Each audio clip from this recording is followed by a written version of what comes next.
Welcome to Module 4 of the Techniques for Applied Process Control training course. In this module, you will be introduced to a formal approach to controller design.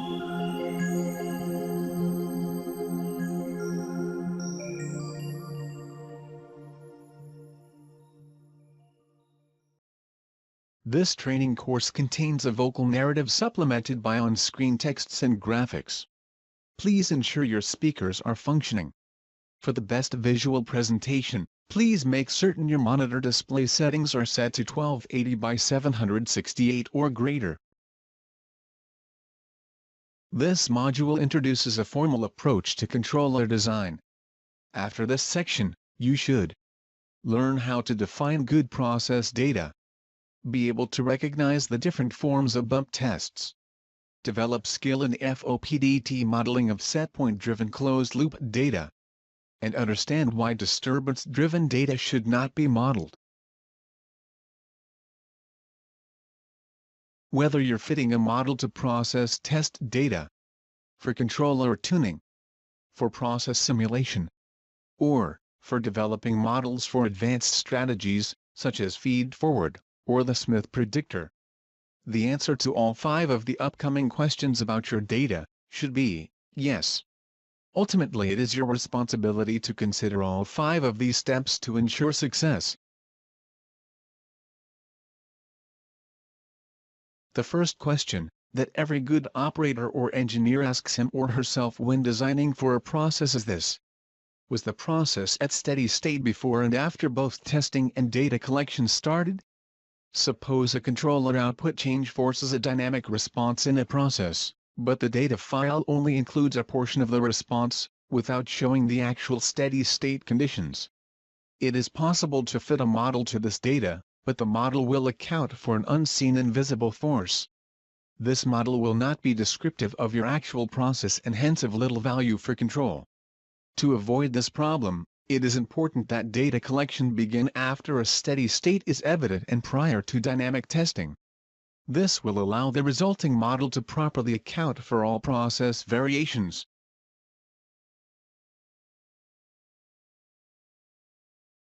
The next question that should be asked would be, is the first point in the test data equal to the steady state value of step 1? Variability in the data can be difficult to assess with the naked eye. Similarly, asking software to assume important facts about your data can lead to unfortunate results if the assumptions are wrong. Knowledge of the initial steady state of the process prior to data collection is fundamental to computing process and controller gain for any software tool. Thus, you must assume responsibility for verifying the initial steady state. Many software tools help you by using the first data point in your data file as representative of the initial state of the process. But, if noise or random error has caused this first point to shift from a reasonable initial value, you should edit the data based on your knowledge of the process. Next, you must consider: did the test dynamics clearly dominate the process noise? When generating dynamic process data, it is important that the change in controller output cause a response in the process that clearly dominates the measurement noise. As shown on your screen, the bottom process shows an unnoticeable change in the process variable when a controller output test has been applied. On the other hand, the top process shows a clear and rich response after the controller output has changed. When performing dynamic testing, it is often recommended that you define the noise band as ±3 standard deviations of the random error around the process variable during steady operation. Then, during data collection, the change in controller output should force the process variable to move between 4 to 10 times this noise band. Care should be taken that such a test is safe to perform. If you meet or exceed this requirement, your data will be rich in the dynamic information needed for controller design. Multiple tests are recommended as a way of ensuring that valve stiction does not affect the model and that nonlinear behavior is understood. After step 3, you may ask yourself, were the disturbances quiet during the dynamic test? It is essential that the test data contain process variable dynamics that have been clearly, and in the ideal world, exclusively forced by changes in the controller output. Dynamics caused by unmeasured disturbances can seriously degrade the accuracy of an analysis. In fact, a model fit can look perfect, yet a disturbance that occurred during data collection can cause the model fit to be nonsense. If you suspect that a disturbance event has corrupted test data, it is conservative to rerun the test. As shared in the previous slide, multiple tests help to avoid the effects of valve stiction and other nonlinear behavior.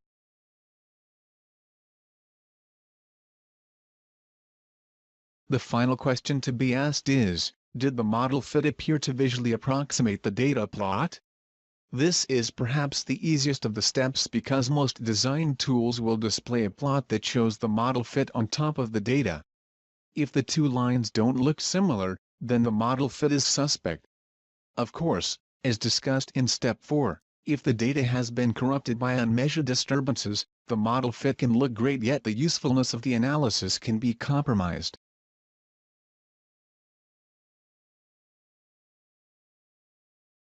Section 2 explored generating dynamic process data using a step test, where the controller output is stepped from one constant value to another. This caused the measured process variable to move from one steady state to a new steady state. As discussed, in that section, step tests are useful because first-order plus dead time models can be fit to the response plot by direct graphical analysis. They are performed manually and are a highly effective means for determining a process's dynamics. Some practical applications may require the use of an alternative test. A drawback is that it takes the process away from the desired operating level for a relatively long period of time. Realize that when collecting data for a nonlinear process by changing the controller output beyond normal design limits, the process will move beyond its upper bound operating limit and the data will not be centered within its designed level of operation. As a consequence, step tests in the plant can result in dangerous operating conditions and significant off-spec product that may need reprocessing or even disposal. A second problem common to all open-loop tests, including those that will be discussed, is that in production situations, operating personnel may simply be unwilling to open a loop by putting the controller in manual, just to generate dynamic process data. In this surprisingly common situation, closed-loop testing must be performed as discussed toward the end of this section.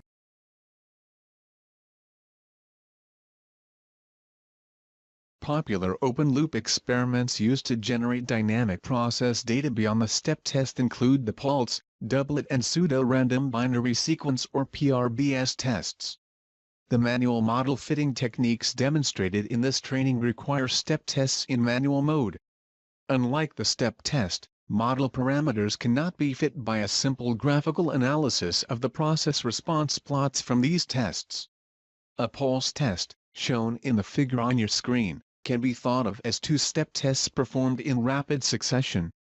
The controller output is stepped up, and as soon as the measured process variable shows a clear response, the controller output is returned to its original value. Ordinarily, the process does not reach steady state before the return step is made.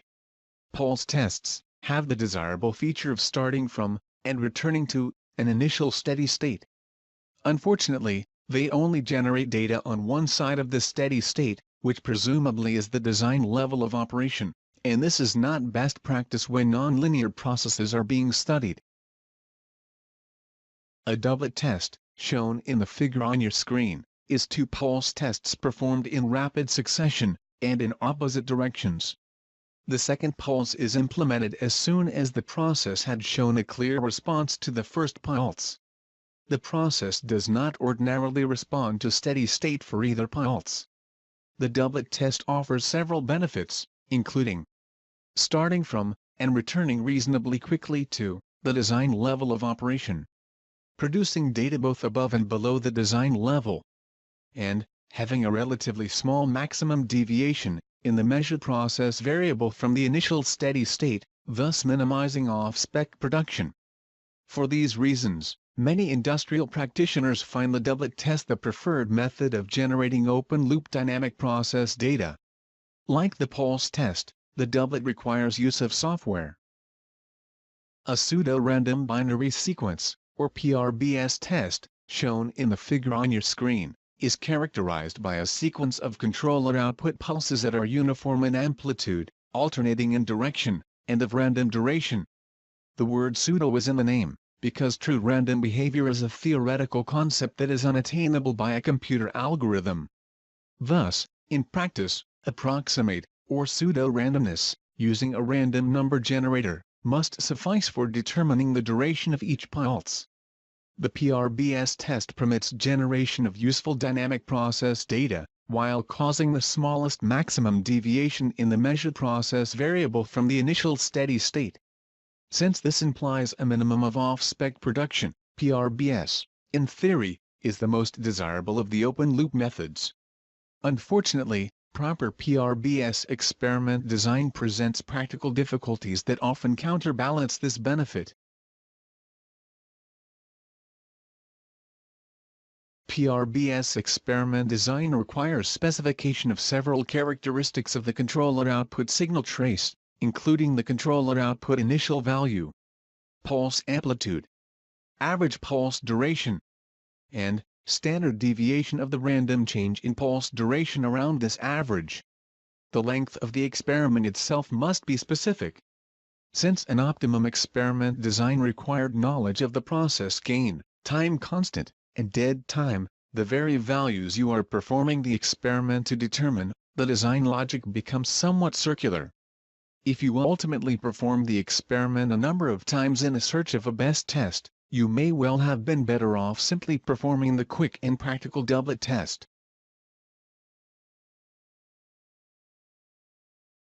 It is increasingly common to have operations personnel in a production facility reject the idea of opening an existing loop so controller design data can be collected. In these situations, you must be prepared to perform dynamic studies when the controller is in automatic. In theory, closed-loop testing can be problematic because the information contained in the data will reflect the character of the controller as well as that of the process. In practice, however, this theoretical concern rarely causes real-world problems. For closed-loop studies, dynamic data is generated by stepping, pulsing, or otherwise perturbing the set point. To generate proper data, the controller must be tuned aggressively enough so that, similar to open-loop testing, the changing controller output forces the measured process variable to move more than 10 times the noise band. Also, the data set must begin at steady state.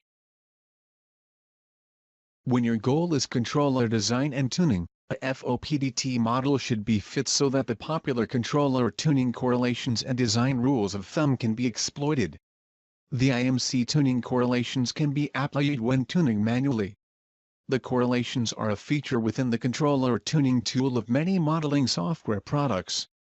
Using the results of a successful FOPDT model fit, tuning values for P-only, PI, and PID controllers can often be computed. The library of popular tuning correlations is based on the internal model control, or IMC relations.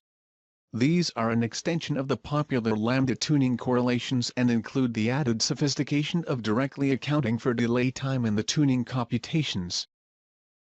For a controller to take appropriate action in response to controller error, the algorithm must specifically associate how the controller output affects the measured process variable. The way this association is best achieved is through the use of a FOPDT dynamic model. The appropriateness of initial tuning from tuning correlations is directly related to the accuracy of the model employed. For this reason, it is essential that the process data used for modeling studies contains measured process variable dynamics that have been clearly forced by changes in the controller output. Extraneous events such as dynamics caused by disturbance variables will degrade the accuracy of the FOPDT model, and thus the initial tuning of the controller. To illustrate, consider the extreme case as shown in the figure on your screen. The process is controlled using P-only control with a process gain value of -1. The set point remains constant and the process as well as the controller output is affected by disturbance. In this case, the disturbance is simulated so that we may study the negative effect it has on dynamic data. The disturbance flow is stepped up, then stepped down, and finally stepped up again. As a result, A series of dynamic events result in the process and the controller output.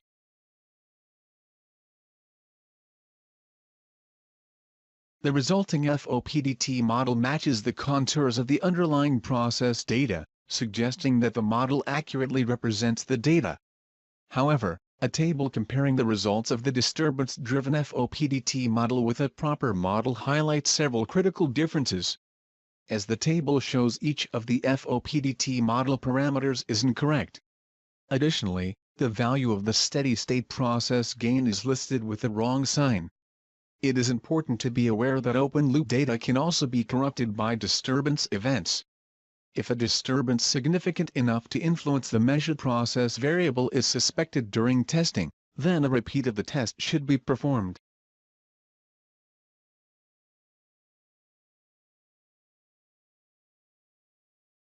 This concludes Module 4. As a brief recap, in this module, you were taught how to define good process data by considering 5 steps before attempting to tune a loop. Additionally, you were introduced to different forms of bump tests, which included the pulse test, the doublet test, and the PRBS test. Furthermore, you recognized that modeling closed-loop data is possible as long as the data is rich enough. Commercial software can also be used to model and tune closed-loop data. And lastly, it was explained why disturbance-driven data should not be modeled because of its ability to corrupt process data, and consequently, the tuning model